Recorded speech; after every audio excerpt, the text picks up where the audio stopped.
Well, good Saturday afternoon to you. Kind of quiet weekend we're anticipating here, and an increasingly hotter weekend. Here's the weather map this morning. It features an area of high pressure up here over the state of Michigan.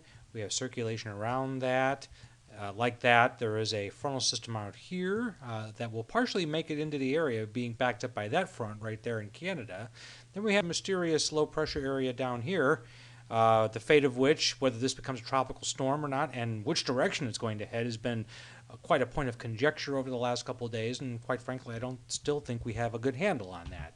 A little bit zoomed in here, closer to home here. Here's the surface weather map showing again those features where our winds are lightly coming out of the southeast across the area. And humidity is at moderate levels for this time of year at the surface and very dry right off the ground, which is why I don't think the showers and thunderstorms I'm going to show you in a minute are going to make it into the Ozarks. Here's the temperature profile.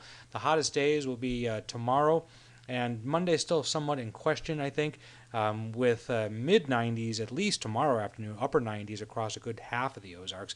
Monday, the reason there's a temperature spread there is because a front will come in and kind of bisect the Ozarks, and it's more likely that you'll have a much cooler day in Rolla than you will in Joplin.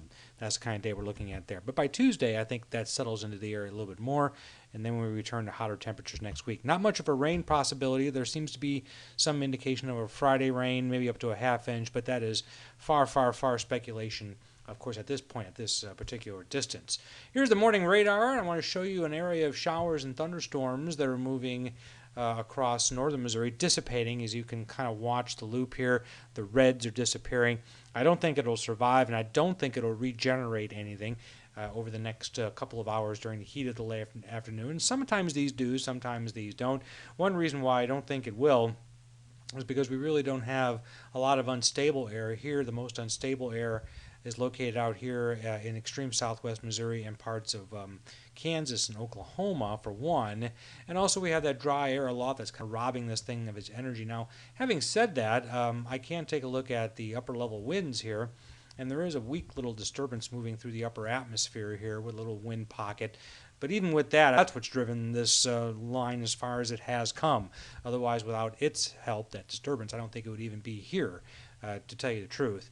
Now we'll take a look also at the temperatures around the area here this morning. Turn those on, and there they are. So we're at, I should say this afternoon, it's already 87 degrees at noon here in Springfield and 90 over in Joplin. So temperatures in the low 90s, certainly here today, even a handful of mid 90s. Let's take a look at the drought index. I want to show it to you because we still have areas of southern Missouri and northern Arkansas are included in what is now classified as a severe drought. And this is why this tropical potential system in the Gulf is interesting, because if it turns right, like I think a lot of people were hoping and the models were sort of indicating yesterday, that would really help areas of Georgia which are experiencing extreme drought, parts of Alabama as well. If it goes toward Texas, it is also somewhat helpful for those folks, especially South Texas, where they're at their driest levels. And so either way that system turns, it might be actually useful to some people, hopefully. I don't think it will affect the Ozarks weather. Here's a look at the weather map for the next couple of days. This is actually looking at Saturday night tonight. It shows thunderstorms and showers in Iowa. That's about it. We go through Sunday. Here's noon Sunday, not much going on.